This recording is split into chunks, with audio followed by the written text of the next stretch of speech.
the way it currently stands, forced labor, slavery takes precedence over rehabilitation and public safety. Oh, by the way, while the Biden administration gives reparations to everyone but free people, look at the billions he has run over to Ukraine. We don't have black grocery stores because if you think about it now, just to get in that supply chain, it's almost unheard of. They don't want the truth to get out. Okay? I don't want to know what my family did or what all these people did and all this stuff like that. Okay? You read that 500-page report. There's this thing called white superiority and black inferiority. That mindset allows all of the behaviors that we've seen across generations, allows for the construction of these policies and practices and systems and structures that continue to oppress us. This is not a handout. This is a debt that is owed. You know, Allensworth was like the internet of his time in 1904, 1905. The total black population in California is about 2.6 million, and then of that, the descendants compose about 2.2 million of that. So California, with a multi-billion-dollar surplus, can absolutely afford to satisfy the international terms for reparations, beginning with compensation. Any financial obstacle that exists that impedes the success of increasing financial prosperity needs to be dealt with and eliminated. No matter where we've been, no matter what part of this fight we've been in, we've been harmed, and we've had harm done to us specifically. When I got to Los Angeles, this was some of the worst segregation I'd ever seen. And remember, I'm telling you, I'm from Mississippi. Because as you can see, I'm giving you broken history right now, you know? But I had to give it to you guys today. I said, no, I got to show them this because it's so precious and nobody really knows about it. Black people don't have that kind of luxury. Our historically black communities have been redistricted multiple times. Now listen, if you can't handle the TR roof, don't tune in.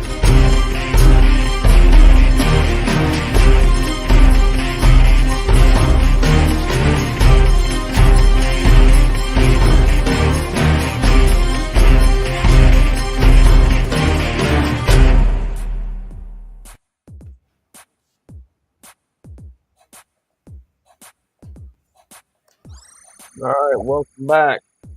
Part Back 2. again. Labor Day, free black labor equals white wealth. Bootstrapping gets us nowhere. Show us them resources. Where they at? Where they at? All right, so between the last part 1 and now part 2, did a little digging regarding the unemployment rate. So let's go over some of these slides and then we'll finish up with the article that we want to go over regarding the history of African Americans' labor movement. So I guess I'll go ahead and take this first one. So according to the Economic Policy Institute, 2 years into the COVID-19 pandemic, the labor market is approaching its 2020 pre-pandemic level of tightness. However, the return to normalcy has proceeded at different paces for different groups, and disparities remain.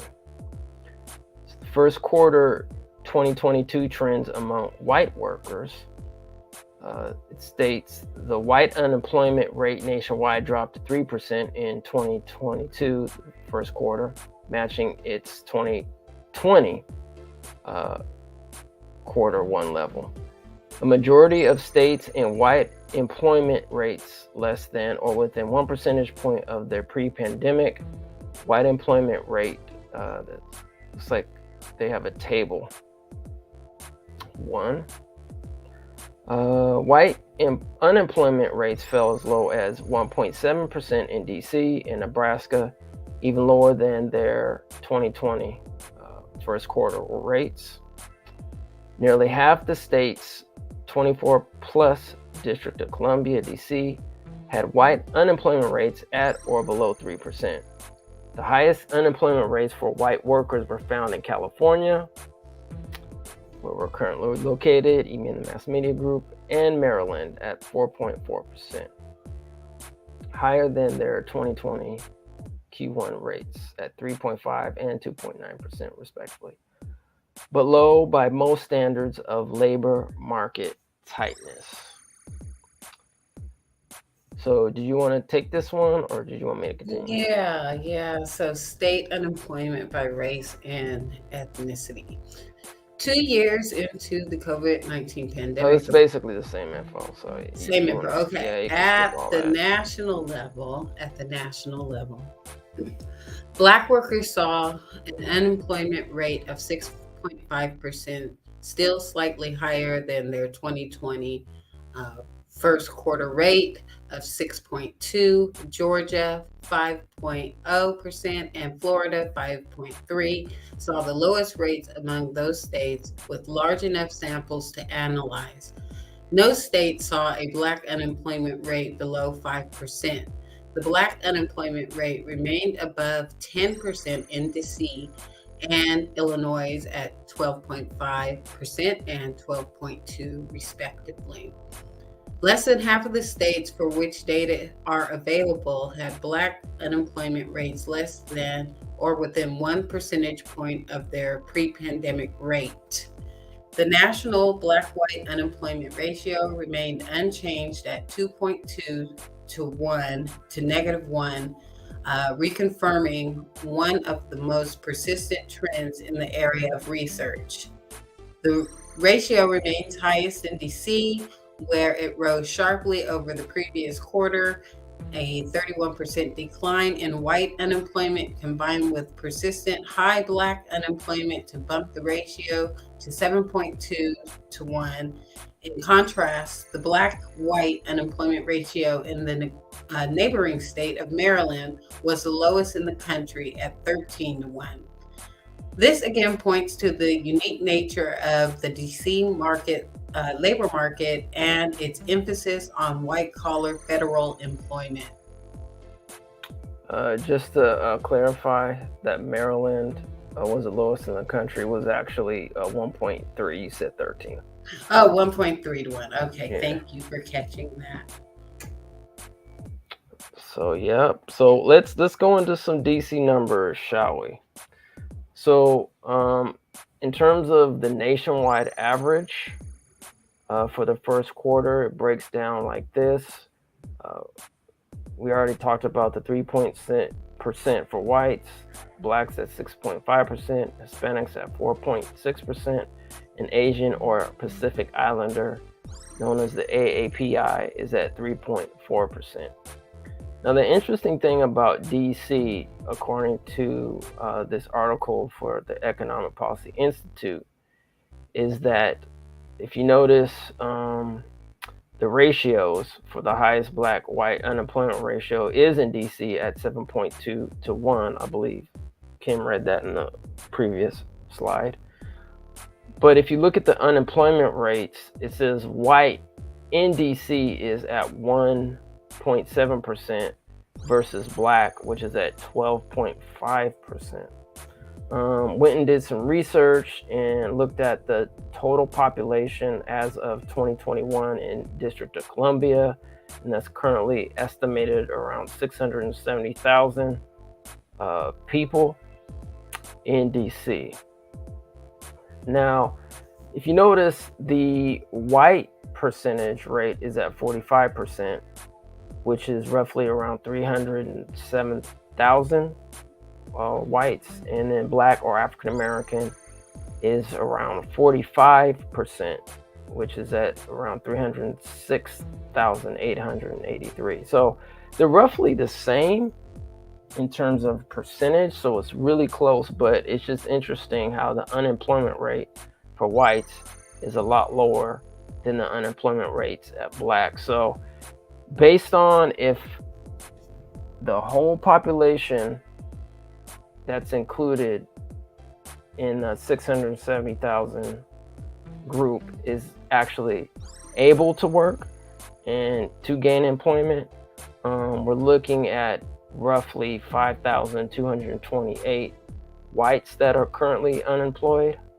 versus let's see, blacks at 38,000 that are unemployed. So once again, that just estimates that all the population can be employed. Right, and they explained that in the last slide that I read. It's because, you know, the DC industry, the main industry is government out there, and they said the federal jobs are basically taken up by all the white people. So there you go. I mean, yeah, I mean, DC really doesn't have an industry. Am I correct? Pretty much, it's pretty much the federal employment there.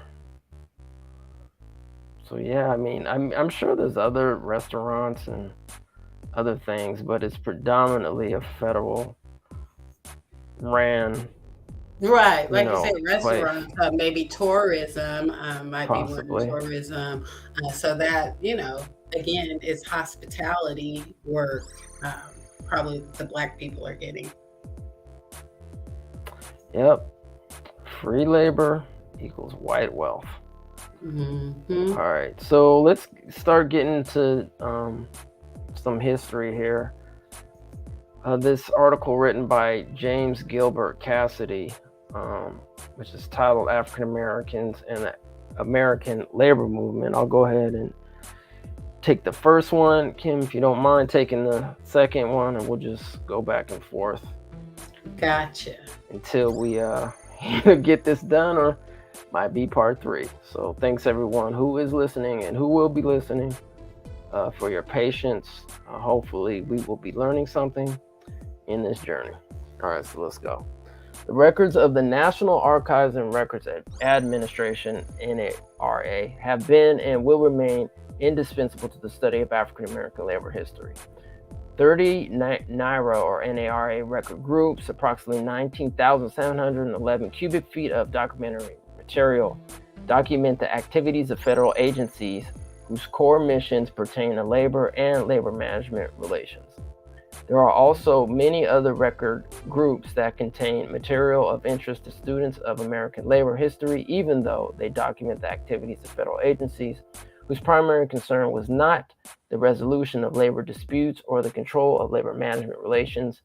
Locating records that document the role of African Americans in American labor history can be difficult because the federal agencies and offices that created these records arranged their indexes and files by name of institutions, such as the name of the company or the name of the union involved in a controversy. This overview briefly traces the growth of Black labor relations and provides an introduction to the research value of several NARA record groups. African Americans are known to have participated in labor actions before the Civil War. In the early 19th century, African Americans played a dominant role in the caulking trade, and there is documentation of a strike by Black caulkers at the Washington Navy Yard in 1835. Caulking was of great importance in shipbuilding, for a ship was not fit for service unless it was caulked to prevent leaking. At the end of the Civil War, ex-slaves had to adjust to freedom and a new labor system. The National Archives contains millions of documents concerning this transition. Luckily, researchers can avail themselves of Freedom, a documentary history of emancipation, a multi-volume documentary editing project. The Freedom volumes were compiled from 25 National Archive record groups, including records of the Bureau of Refugees, Freedmen, and Abandoned Lands. Other record groups are less obvious sources of information: the General Records of the Department of State and the General Records of the Department of Justice contain documentation of the Black dock workers in Pensacola, Florida, who in the winter of 1873 through 1874 organized a workmen's association and successfully defended their jobs against Canadian longshoremen brought in by dock owners.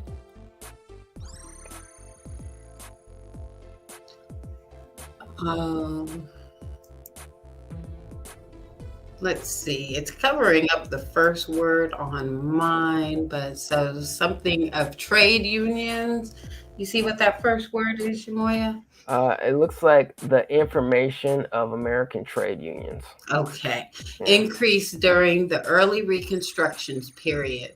Black and white workers shared a heightened interest in trade union organization, but because trade unions organized by white workers generally excluded blacks, black workers began to organize on their own. In December 1869, 214 delegates attended the Colored National Labor Union Convention in Washington, D.C. This union was a counterpart to the White National Labor Union.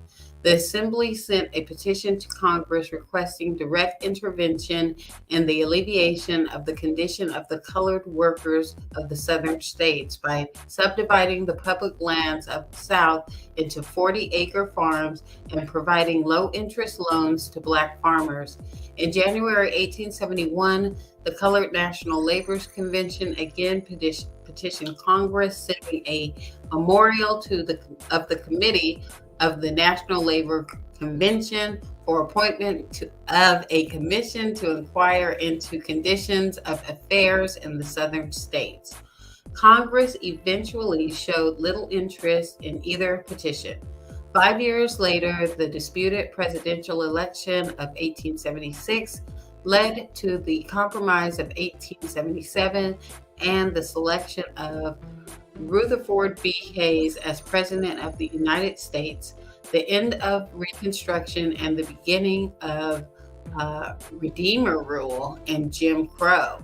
When the Supreme Court handed down the Plessy versus Ferguson decision in 1896, giving official recognition to the separate but equal doctrine, the official relegation of blacks as second-class status was complete.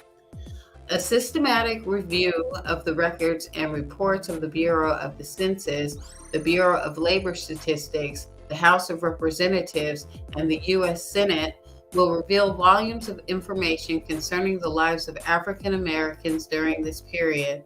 A small sampling of these reports and publications includes the U.S. Bureau of the Census, Bulletin Number 8, Negroes in the United States, 1905. The U.S. Bureau of Labor 16th Annual Report of the Commissioner, 1901, and the U.S. Senate Committee on Education and Labor, 49th Congress, Second Session, Testimony before the Committee to Investigate the Relations between Capital and Labor. W.E.B. Du Bois provided some of the statistical data on the black labor to the Bureau of Labor and wrote reports for the Census Bureau.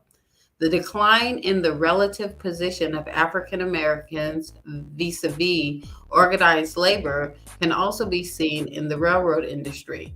During the Great Strike of 1877, for instance, rallies and marches in St. Louis, Louisville, and other cities brought together white and black workers in support of the common rights of the working man. By 1894, Eugene Debs, leader of American Railway Union, in a strike against the Pullman Company, was unable to convince members of his union to accept black railroaders. Blacks, in turn, served as strikebreakers for the Pullman Company and for the owners of Chicago meatpacking companies, against whom stockyard workers struck in sympathy with the Pullman Company employees.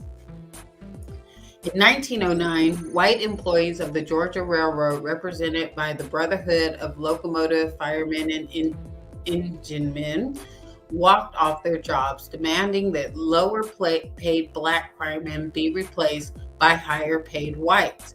A federal board of arbitration appointed under the provisions of the Erdman Act of 1898 ruled 2-1 against the Brotherhood, stating that blacks had to be paid equal pay for equal work, thereby eliminating the financial advantage of hiring blacks. Erdman Docket File 20, the Georgia Railroad Code versus the Brotherhood of Locomotive Firemen and Enginemen, is found in the records of the National Mediation Board.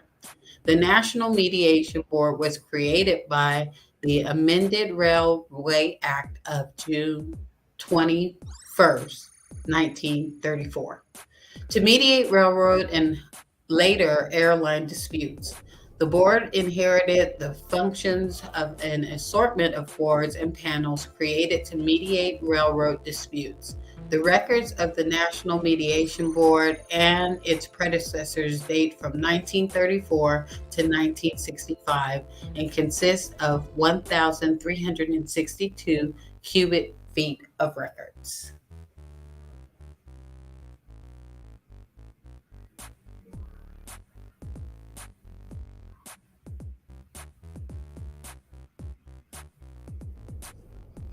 The creation of the various federal railroad arbitration boards is significant, for it marks the beginning of federal efforts I'm sorry, during. my bad. I was on mute. Do you want me to take this one?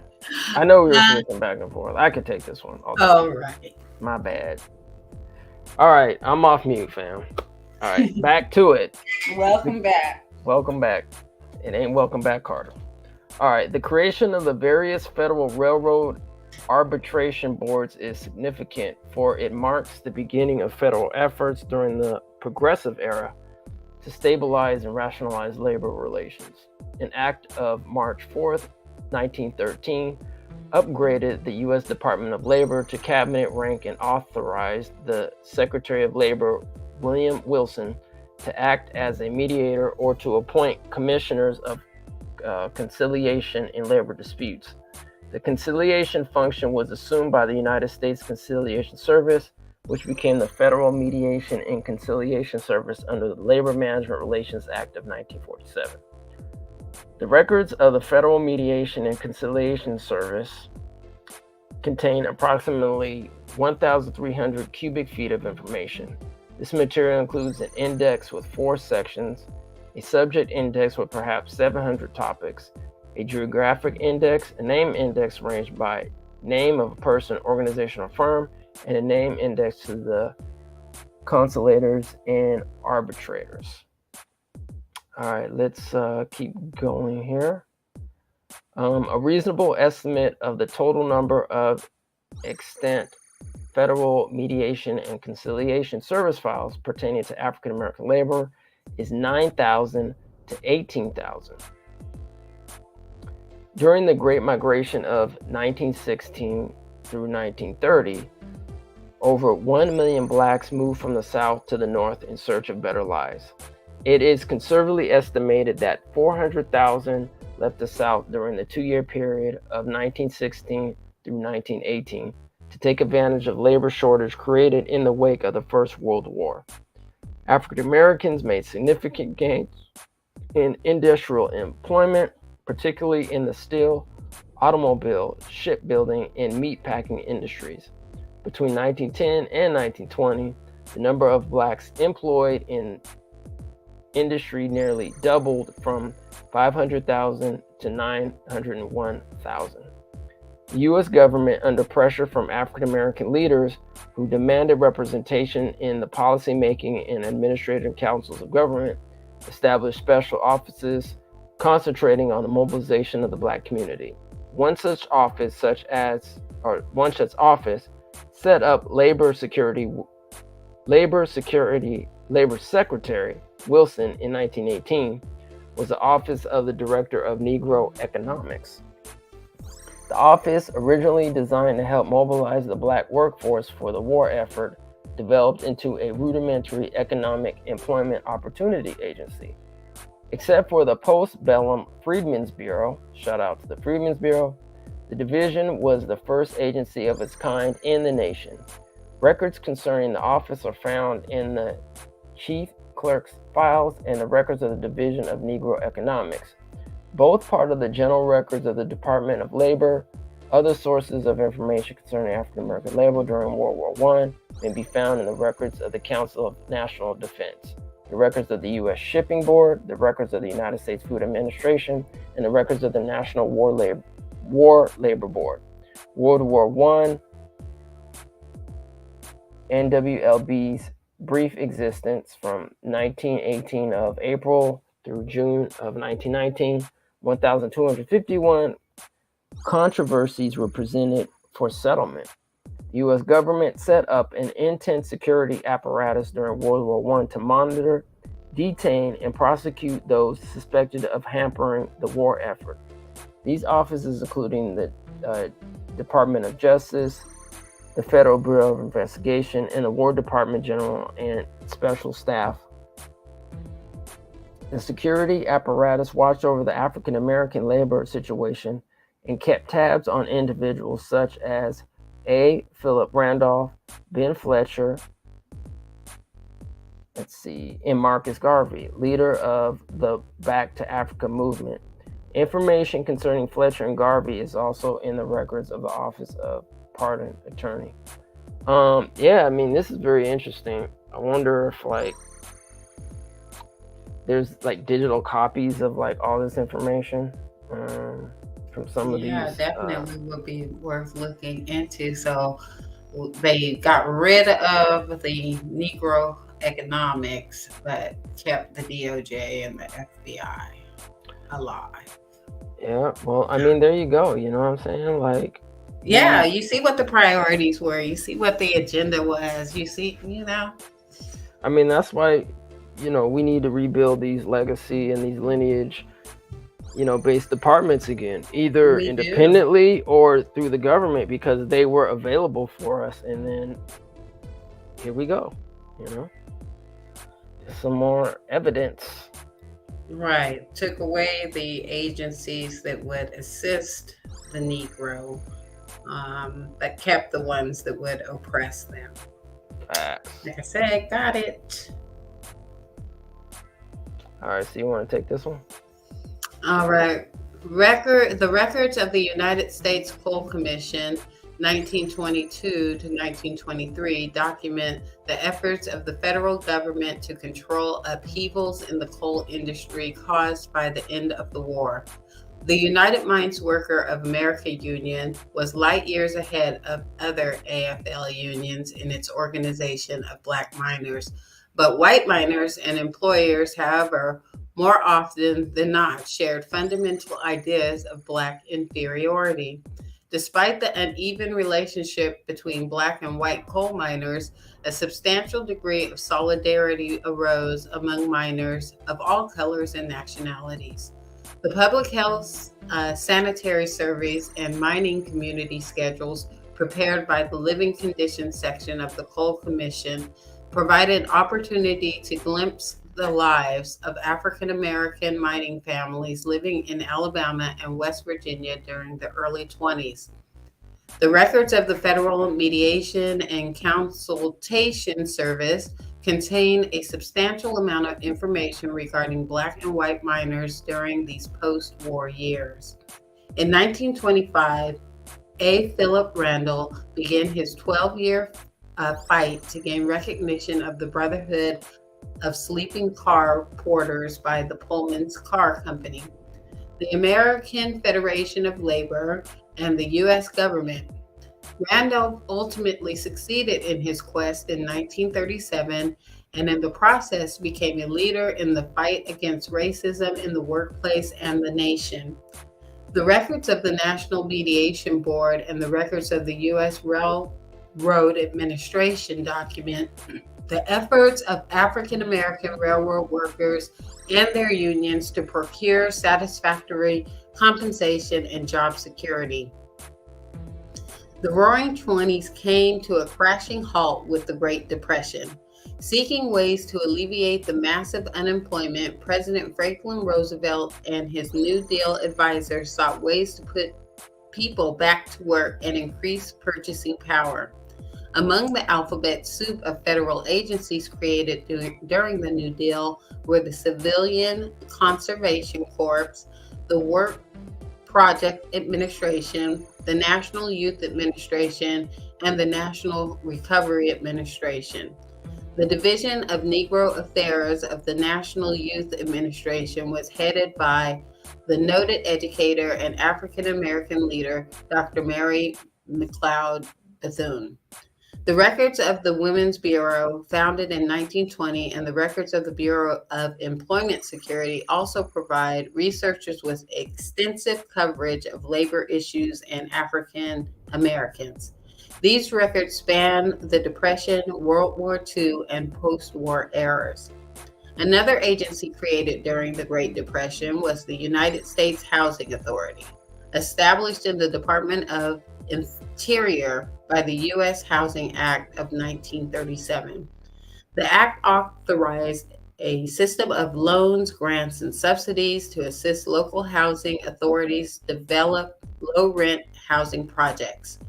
Local housing authority boards from across the nation sent in reports detailing their progress towards setting aside a portion of the public housing construction work for African Americans. The portion was to be based on the size of the Black population in a particular locale. Included among these 20,000 pages of records are a number of letters from local labor unions providing information concerning Black laborers in skilled and non-skilled positions for attempting to explain the lack thereof. The Housing Administration generally observed local racial customs, and neither of the administration nor the Housing Authority proposed, advocated, or supported legislation to specifically assist Blacks. New Dealers sought to institute the collective bargaining process by guaranteeing labor to the right to organize and designate representatives for collective bargaining purposes under the auspices of National Labor Relations Board. African American leaders were disappointed that the Wagner Act of 1935 did not contain prohibitions against union race discrimination. In 1930, no more than 50,000 out of 1.5 million Black workers engaged in transportation, extraction of minerals, or manufacturing were members of any trade union. Furthermore, the AFL remained a conservative organization. A large number of member unions did not permit African Americans to join their ranks, and the AFL leadership showed little apparent interest in organizing Black and white laborers in mass production industries.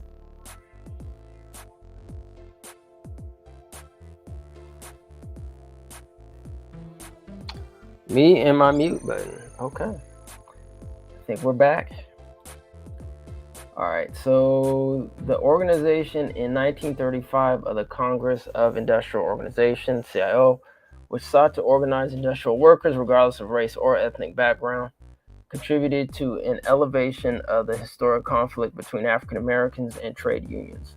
Thousands of African American workers joined unions, and much of this growth is documented in the records of National Labor Relations Board. These records include formal and informal case files, as well as transcripts of hearings and exhibit files. Man, I would love to go through that archive. Protective labor legislation of the 1930s, such as the Social Security Act, the National Labor Relations Act, and the Fair Labor Standards Act, did not extend to agricultural workers, although 31.8% of the African American population in 1940 was employed in agriculture. A 1945 Bureau of Labor Statistics survey of American agricultural unionism noted that labor unionism in agriculture has been a rather anomalous and transitory development in the American economy. It has been composed of literally hundreds of organizations that were sporadic, scattered, and short-lived. The reasons why most labor unions failed in the 1930s were the same reasons that made them vulnerable to agitation and strikes. Their extreme mobility, the high seasonality of their work, and the low wage rates all combined to make unionization among them costly. Agricultural workers were further hampered in their efforts at unionization because of their low social status and political impotence. Public perception of the traditional family farm and agriculture laborers who had more solitude of their employees than industrial workers had.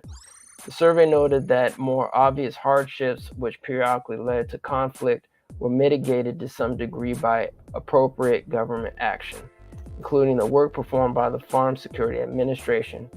Although one piece of New Deal legislation, the Agricultural Adjustment Act, known as AAA, adversely affected agricultural workers, it continued to be the rise of a remarkable agricultural labor union, the Southern Tenant Farmers Union, STFU.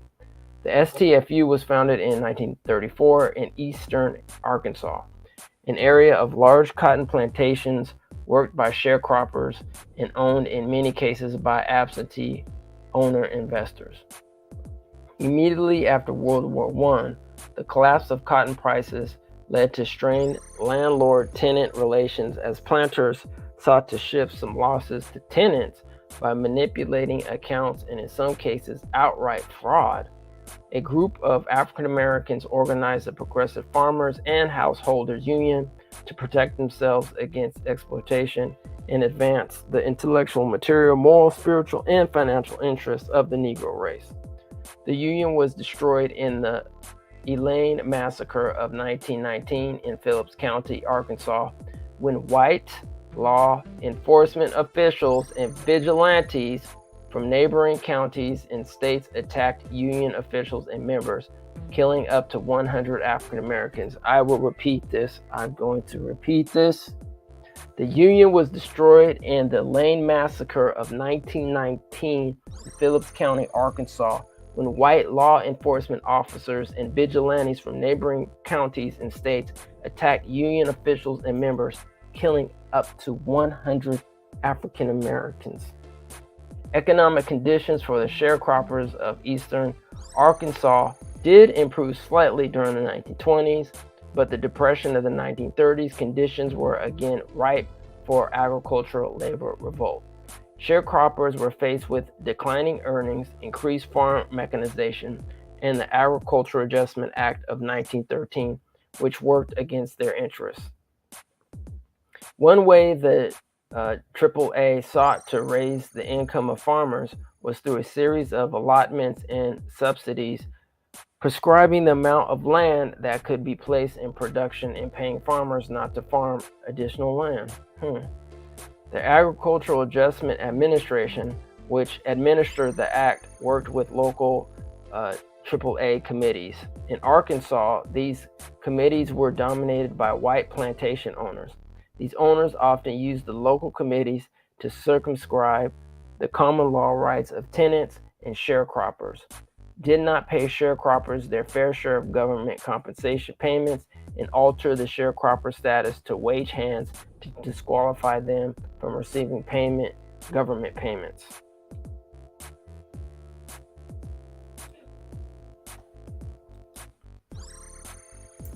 That was a harsh read. Yep. Black labor unionism became part of a wider campaign for civil rights after World War II. After the merger of the CIO and the AFL in 1955, it seemed that the AFL had placed a conservative pall over the entire organization, dividing white and black unionists. It was also the era of civil rights movement, and black union officials such as Ed Nixon and A. Philip Randolph were among the leaders during the Montgomery bus boycott and the 1963 March on Washington. African Americans were to continue to press their demands for justice with unions in the 1960s and 1970s through internal union organizations such as the Ad Hoc Committee of Steelworkers and the Dodge Revolutionary Union Movement. Confronting continued union and corporate discrimination, African American civil rights groups sought redress through a number of court cases under Title 7, Equal Employment Opportunity of the Civil Rights Act of 1964, which prohibits discrimination in employment because of race, color, religion, sex, or national origin. A number of record groups, documents, and intersection of civil rights and labor movements General records of the Department of Labor include numerous files of concern to African Americans in the civil rights movement. Among the records, its secretaries 1953 through 1976. Records of temporary committees, commissions, and boards include the records of President's Committee on Migratory Labor, the President's Committee on Equal Employment Opportunity, the National Advisory Commission on Civil Disorders, records of agencies on economic opportunity and legal services, the Equal Employment Opportunity Commission, and the Commission on Civil Rights, as well as the records of the United States District Courts, the records of the U.S. Court of Appeals, and the U.S. Supreme Court present a number of opportunities for the student of African American and trade labor relations. There are no doubt opportunities that this paper overlooks. The scholar with the Guide to Federal Records in the National Archives of the United States in hand can find many more. Finding aids such as Deborah Newman's Black History, a guide to the civilian records in the National Archives, and her compilation of selected documents pertaining to Black workers among the records of the Department of Labor and its component bureaus, 1902 to 1969, as well as Tab Lewis's essay, Labor History, Sources in the National Archives, Labor History, Volume 31, Numbers 1 through 2. Winter Spring 1990 will be of great assistance to the researcher.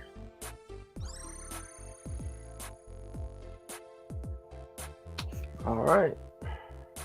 A couple more to go.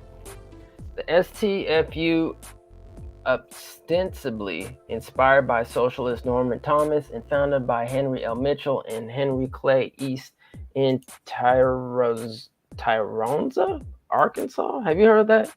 Tyrone before? Okay, well, shout out to Arkansas, if that's still a city in Arkansas.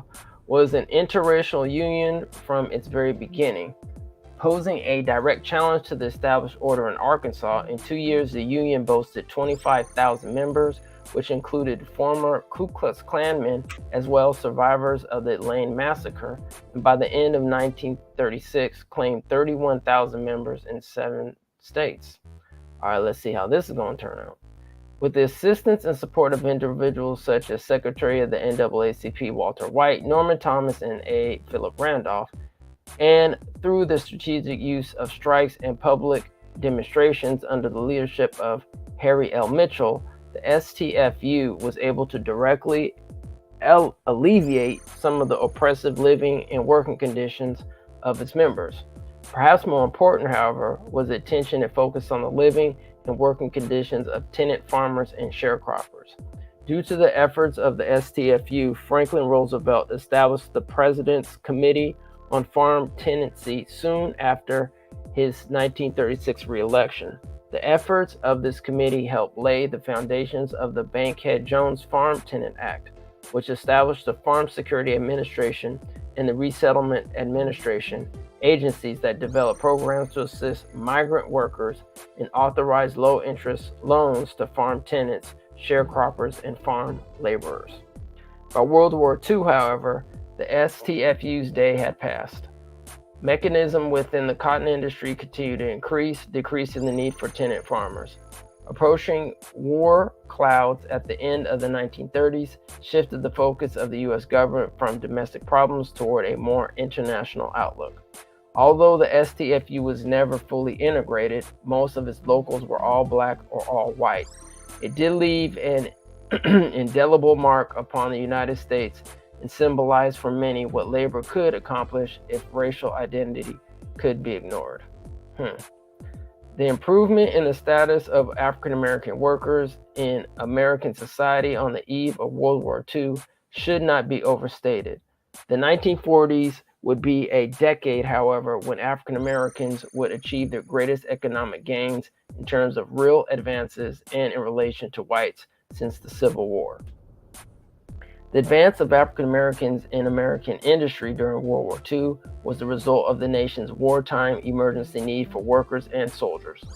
In 1943, the National War Labor Board issued an order abolishing pay differentials based on race, pointing out, America needs the Negro.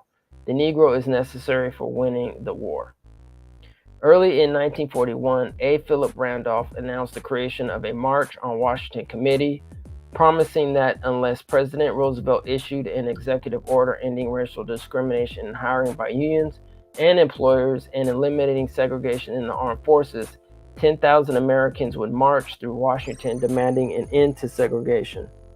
The number of threatened marches grew from 10,000 to 50,000 and then to 100,000. Despite the entreaties of Roosevelt and his intermediaries, Randolph made it clear that nothing less than a presidential executive order would stop the march. Roosevelt gave in and issued Executive Order 8802. Man, shout out to A. Randolph for doing his thing. A. Philip Randolph, man.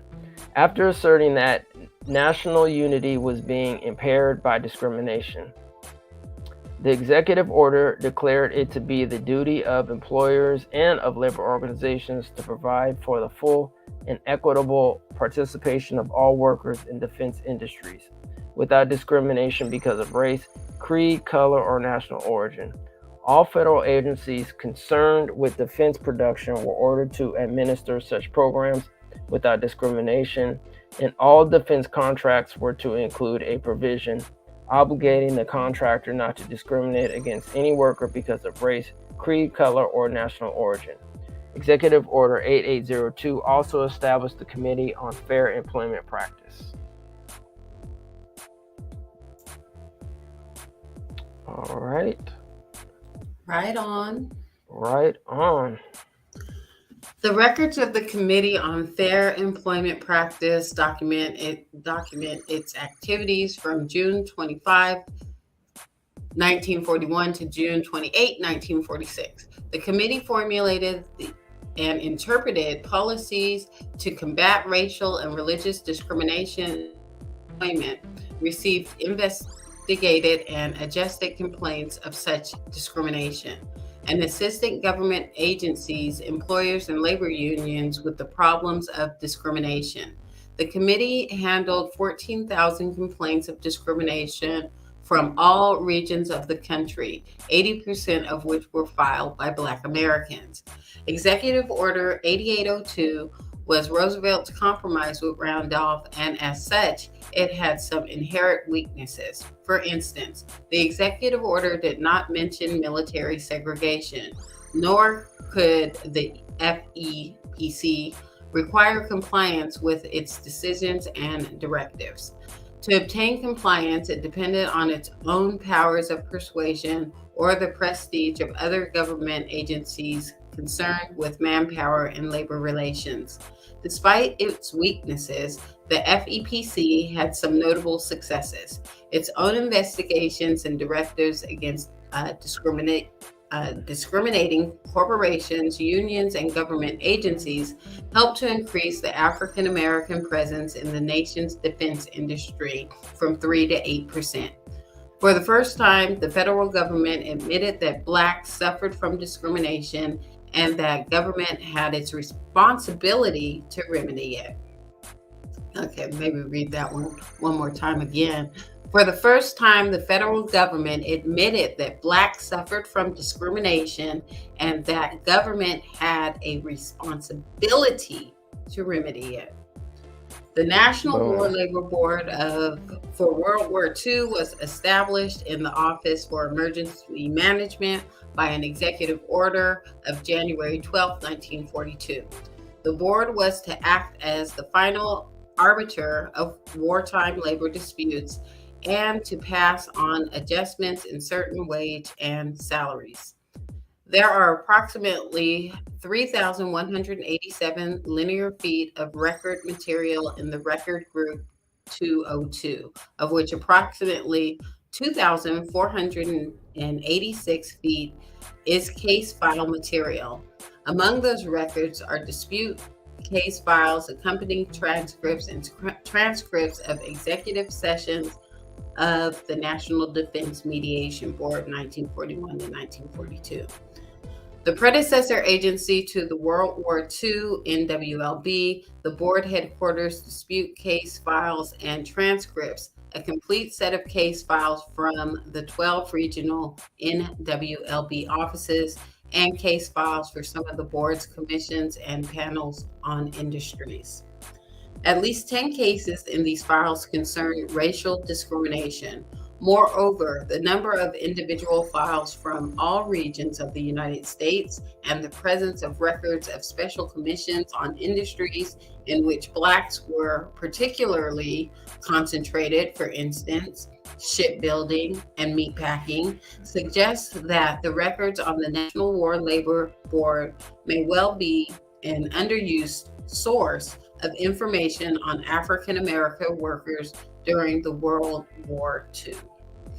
Other record groups of interest to research of the World War II period include the general records of the Department of Justice, which contain files concerning the Fair Labor Standards and Civil Rights, the records of the Office of Labor and War Food Administration, which contains extensive information concerning African American farm laborers and migrants, the records of Federal Maritime Commission, which contain information concerning labor and discrimination in the shipbuilding industry, the records of Occupational Safety and Health Administration, formerly the Bureau of Standards, the record of Wage and Hour and Public Contracts Division, which contains information on Black workers in the tobacco, paper, lumber, and other industries, and military record groups such as records of the Army staff and the records of the War Department General and Special Staffs.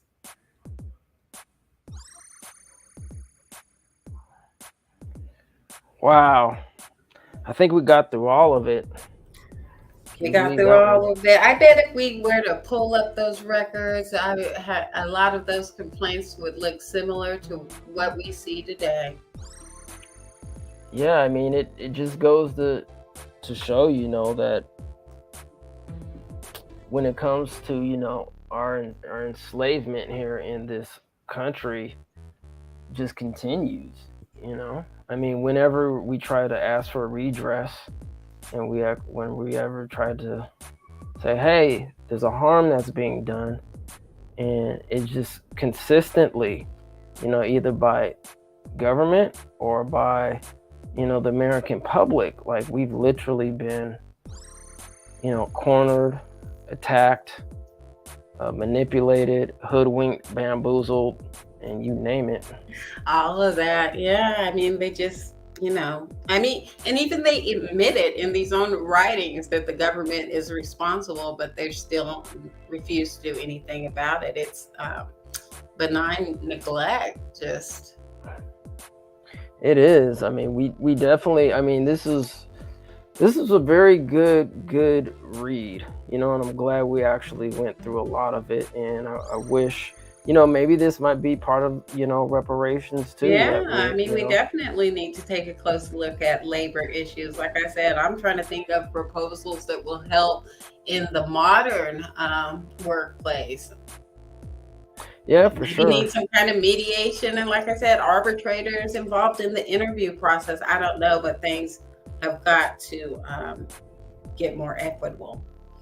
Yeah, in terms of research though, like I think part of reparations, like if the government needs more evidence, right? Like they need to be paying the freedmen community to go through these archives to provide this evidence. Like, yeah, and they need to be paying us, because it's like, bro, like we're not going to be doing this. We've been done doing stuff for free for all this time. Right. And they definitely, if they're not digitally archived, that needs to happen also. Facts. And that could be another, Yep. Workforce. Exactly. Creation. Some digital archiving. unit under the Freedmen's Bureau. Yeah, How about ETM that? even put in a bid on that one. Maybe. I would be honored. If we ain't busy enough. But yeah, no, that would be, I mean, but see, these are all the job creations that, you know, we can come up with. And that's why we need to keep having these conversations, because it's really important to think about the future, not just like now, but to think about, okay, how could we not only create justice for, you know, our people, but on top of that, create jobs so people can earn a living in addition to our reparations. I mean, reparations is just gonna basically, maybe, I don't know, close the wealth gap, but I mean, outside of that, you know, we need continued work, because we live in a capitalist society. We need to build industries, which we were doing after emancipation, but we all know what happened there with the, you know, massacres and destruction of those industries. So just to go back before we get out of here, just to kind of go back to this slide, and when we talk about, you know, the federal government and federal employment, right? I mean, if you, for example, you just took what we, you know, talked about, having this digital archive of some of this, if it hasn't been done already, I don't know. If it hasn't been done. But if it hasn't done, I mean, you could probably get that 38,000 people. I mean, you could probably at least get half of that, you know, dealing with something with this project, right? Yeah. I mean, figure it out. I don't know, but do something. You got to do something. I mean, yeah, we need those Freedmen bureaus definitely as a one-stop shop to get this information out to the people, or information that they need to get to the people. Because a lot of times this information just does not trickle down to us. Yeah, I mean, but look, I mean, you know, a high 12.5% of unemployed, I mean, that's crazy. And once again, that's just an estimate, right, regarding the $38,000. That's kind of 38,000 people, right? So that's give or take. You know, that's why we're trying to get this information out there. So shout out to the DC area. Yeah. You know, I don't know, hopefully we might have to get a son who's from DC. Maybe we can get her on the platform so she can give us a little bit more information, you know, boots on the ground out there in DC and what's going on with our family out there, because this is pretty asinine. Yeah, the situation seems dismal. So anyway, I think that's about it, family. So go ahead, please like, share, comment, and subscribe. Share this out to all your family, your friends, anybody who you know, and you know, just get into it. I mean, do your due diligence for wherever you live, you know. And I don't know, that's it from my end. Is there anything else? Yeah, I mean, just like you said, just get involved. Another reminder that the next in-person California Reparations Task Force hearing will be coming up on September 23rd and 24th. So mark your calendars to save the date so you can tune in to that. And again, the task force is taking, you know, you can reach out to the task force anytime. Just head on over to the DOJ website, California Reparations Task Force, and send them an email. Let them know what you think. Let your voice be heard. Facts. On that end, love, peace, and reparations, and we'll see y'all next time. The way it currently stands, forced labor, slavery takes precedence over rehabilitation and public safety. Oh, by the way, while the Biden administration gives reparations to everyone but free people, look at the billions he has run over to Ukraine. We don't have black grocery stores, because if you think about it now, just to get in that supply chain, it's almost unheard of. They don't want the truth to get out. Okay? I don't want to know what my family did or what all these people did and all this stuff like that. Okay? You read that 500-page report.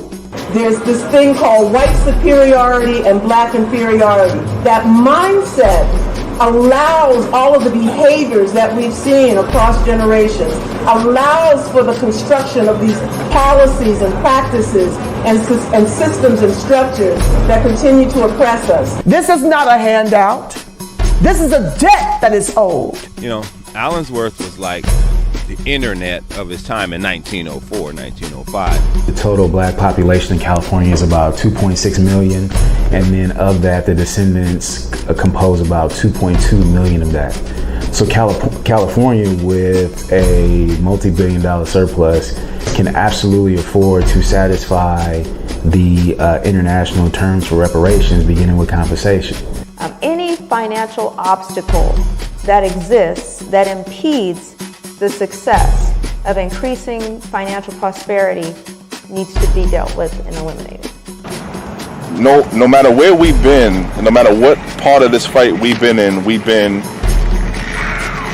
harmed, and we've had harm done to us specifically. When I got to Los Angeles, this was some of the worst segregation I'd ever seen. And remember, I'm telling you, I'm from Mississippi. Because as you can see, I'm giving you broken history right now, you know? But I had to give it to you guys today. I said, no, I got to show them this because it's so precious and nobody really knows about it. Black people don't have that kind of luxury. Our historically black communities have been redistricted multiple times. Now listen, if you can't handle the TR roof, don't tune in.